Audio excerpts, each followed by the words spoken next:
इस पार्ट में पिछले 2 पार्ट्स के आगे की स्टोरी को बताया गया है। और अब चलते हैं मूवी की एक्सप्लेनेशन की तरफ। मूवी के स्टार्ट होते ही 4 कॉलेज स्टूडेंट्स दिखाए जाते हैं जो वेस्ट वर्जीनिया में रिवर राफ्टिंग कर रहे होते हैं। वो चारों उसी जगह पर कैंपिंग भी कर रहे थे। उन फ्रेंड्स भी वहाँ पर ट्रे नहीं होता जिस पर एलेक्स उसे ढूंढने जाती है और पीछे से सोफी और ब्रेंट अकेले होते हैं। तभी उनकी तरफ एक तीर आता है जो आर पार हो जाता है। अभी वो सिचुएशन को समझे भी नहीं होते कि एक और तीर आता है जो सोफी की आंख ही बाहर निकाल देता है और ऑन द स्पॉट सोफी मर जाती है। उसे देखकर ब्रेंट वहाँ से भाग जाता है। इतनी देर में एलेक्स भी वहाँ पर आ जाती है। तब थ्री फिंगर सोफी की आंख खा रहा होता है। उसे देखकर वो फौरन वहीं पर छुप जाती है। इतनी देर में ट्रे भी कुछ लकड़ियाँ लेकर वहाँ पर आ जाता है और थ्री फिंगर उस पर भी अटैक कर देता है। वो किसी तरह अपनी जान बचाकर जंगल की तरफ भागता है, लेकिन थ्री फिंगर उसे भी पकड़ के मार देता है और ब्रेंट भी इन म्यूटेंट्स के ट्रैप में फंसकर उनका शिकार बन जाता है और उन फ्रेंड्स में अब सिर्फ एलेक्स ही जिंदा बचती है। इसके बाद वेस्ट वर्जीनिया की जेल को दिखाया जाता है जहाँ पर कुछ कैदियों को लेकर दूसरी जेल में ट्रांसफर करना था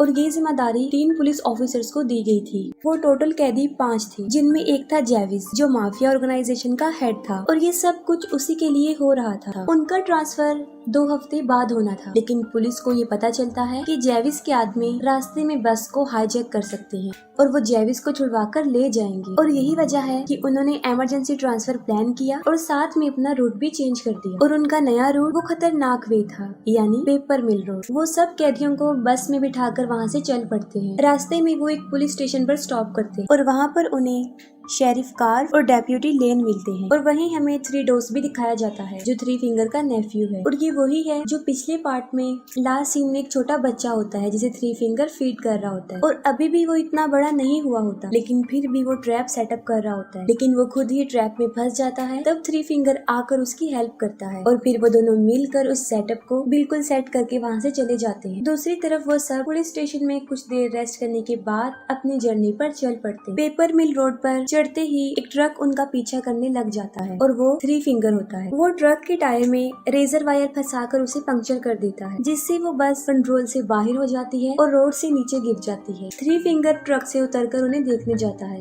लेकिन उस वक्त और उन पर हमला नहीं करता। पुलिस ऑफिसर ने सब कैदियों को बाहर निकालता है और इसी दौरान मौके का फायदा उठाकर जेविस उससे गन छीन लेता है और तभी पीछे से पुलिस ऑफिसर प्रेस्लो आकर जेविस पर अपनी गन तान देता है, लेकिन इससे पहले कि वो कुछ कर सकता, एक चाकू आकर सीधा उसकी गर्दन में घुस जाता है, जिससे मौके पर ही उसकी मौत हो जाती है। सारे कैदी समझते हैं कि ये सब कुछ जेविस के आदमी कर रहे हैं और तभी जेविस पर भी तीरों की बारिश होना शुरू हो जाती है, जिससे वो फौरन समझ जाते हैं कि ये जेविस के आदमी तो नहीं कर सकते।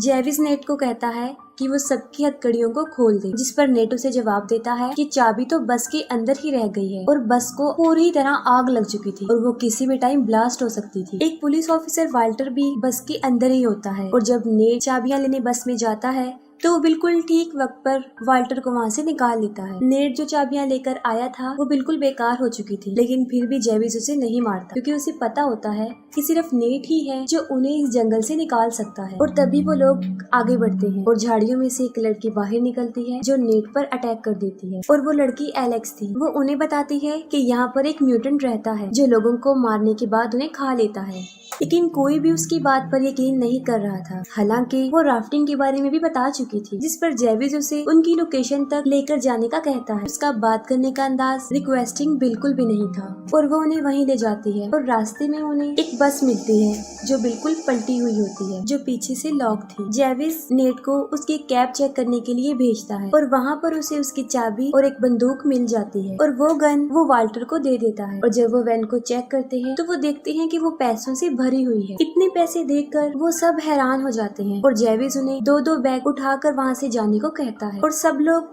2 बैग उठा लेते हैं, लेकिन वाल्टर जख्मी था और वो बैग उठा नहीं सकता था, जिस पर जेविस उसे जबरदस्ती बैग उठाने के लिए कहता है और मौका देखकर वाल्टर जेविस को शूट करने लगता है, लेकिन बदकिस्मती से उसमें गोलियां नहीं होती। लेकिन इस बात के लिए जेविस उसे माफी नहीं देता, वो सीधा उसके सर में गोली मार देता। इस पर नेट कुछ भी नहीं कर सकता था क्योंकि वो मजबूर था। फिर जेविस सबको आगे बढ़ने को कहता है और सबसे आगे एलेक्स होती है क्योंकि वही उन सबको रास्ता बता रही थी। चलते हुए उसका पाँव एक ट्रैप पर आ जाता है लेकिन नेट जल्दी से उसे बचा लेता है और वो ट्रैप वही था जो 3 डॉग्स ने सेटअप किया था और वो वहीं ही छुप कर बैठा हुआ था। तभी वही निकल कर बाहर आ जाता है और उन पर अटैक कर देता है, लेकिन जेविस उसे गोली मारकर नीचे गिरा देता है।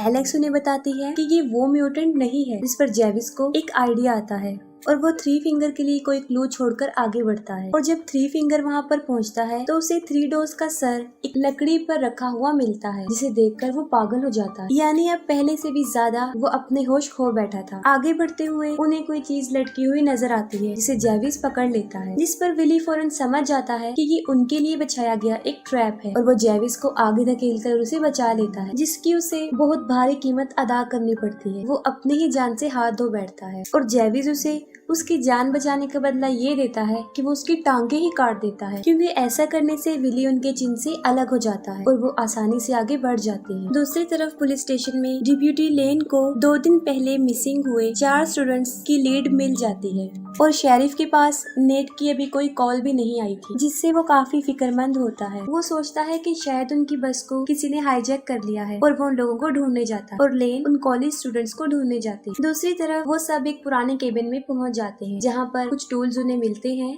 और वो उसकी मदद से अपनी जंजीरों को काट देते हैं। वो थोड़ा आगे बढ़ते हैं तो वहाँ पर 3 फिंगर का ट्रक होता है। हालांकि उन सबको पता होता है कि ये उनके लिए बिछाया गया एक ट्रैप है, लेकिन फिर भी जेविस जबरदस्ती एक कैदी क्रॉफोर्ड को आगे भेजता है। जैसे ही वो 3 फिंगर के ट्रक के पास जाता है, 3 फिंगर उसे रेजर वायर में फंसा कर ट्रक को वहाँ से ले जाता है और ट्रक को सड़क पर ले जाकर पूरी स्पीड से क्रॉफोर्ड को सड़क पर घसीटता है और वो इतनी शिद्दत से घसीटता है कि जब तक कि वो मर ना जाए। पीछे से मौका देकर फ्लड पर जेविस पर हमला कर देता है और तब एलेक्स और नेट वहाँ से भाग जाते हैं। जेविस फ्लड को इतना मारता है कि वो अधमरा हो जाता है। एक और कैदी उसे वहाँ पर वैसे ही छोड़कर चले जाते हैं। शेरिफ उस बस पर पहुंचकर सारी इंफॉर्मेशन को आगे ट्रांसफर कर देता है। ये करने के बाद वो अपने डॉग को लेकर नेट को ढूंढने जंगल में चला जाता है। ब्रैंडन जेविस को कहता है कि उन्हें पैसों को यही छोड़कर नेट को ढूंढना चाहिए। जेविस उसकी बात मान लेता है और पैसे को कुछ टाइम के लिए वहीं पर छोड़ देता है और आखिरकार वो नेट को ढूंढ लेते हैं। जेविस उसे मारने ही वाला होता है कि नेट उसे बताता है कि यहाँ पर एक वॉच टावर है, जहाँ से हम वो किसी से कांटेक्ट कर सकते हैं। जेविस उसे आखिरी मौका देता है और फिर वो उसे वहाँ पर लेकर जाता है और जैसे ही वो सब वहाँ पर पहुँचते हैं, वो देखते हैं कि वॉच टावर जलकर बुरी तरह राख हो चुका और इसे उन तीनों म्यूटेंट भाइयों ने जला दिया था। वहाँ पर कुछ ना मिलने पर जेविस नेट को शूट करने लगता है, लेकिन बिल्कुल सही टाइम पर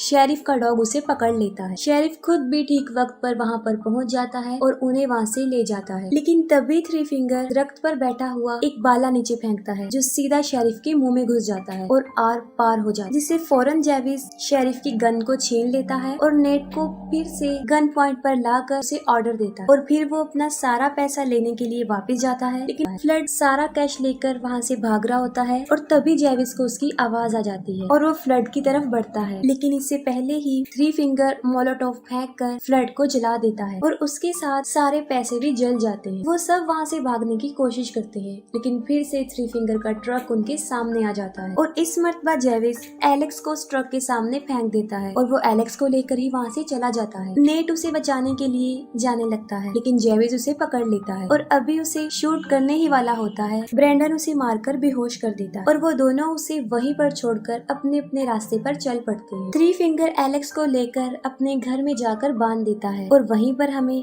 डेप्यूटी लेन की बॉडी भी मिलती है, क्योंकि इससे पहले 3 फिंगर उसे भी पकड़कर मार चुका था। ब्रैंडन वहाँ से भाग रहा होता है और इतनी ही देर में जेविस वहाँ पर आकर उसे मारकर बेहोश कर देता है। वो आगे बढ़ने लगता है, तभी 3 फिंगर वहाँ पर पहुँच जाता है और उन दोनों की बहुत बड़ी लड़ाई होती है। जेविस 3 फिंगर को इतना मारता है कि उसकी शक्ल ही बिगाड़ देता है और उसका फेस इतना बुरा बन जाता है कि वो पहचान में नहीं आता पहले से भी ज्यादा। लेकिन लास्ट में 3 फिंगर ही जेविस पर भारी पड़ जाता है। वो उसकी खोपड़ी खोलकर उसका दिमाग खा लेता है और अपनी जीत को सेलिब्रेट करता है। नेट को शेरिफ का डॉग मिल जाता है, जो उसे एलेक्स के पास लेकर जाता है। वो एलेक्स को छुड़ाकर वहाँ से निकलने लगते हैं, लेकिन 3 फिंगर वहाँ आकर उन पर हमला कर देता है। 3 फिंगर नेट को मारने ही वाला होता है कि तभी एलेक्स वही लकड़ी जिस पर 3 डोज का सर रखा था। वो 3 फिंगर को पीछे से मारती है, उसके अंदर घुसा कर उसे मार देती है और वो दोनों उसका ट्रक लेकर वहाँ से चल पड़ते हैं। लेकिन 3 फिंगर अभी मरा नहीं होता और वो फिर से उनके ट्रक के सामने आ जाता है और उनके ट्रक पर चढ़ जाता है। वो नेट को पकड़ लेता है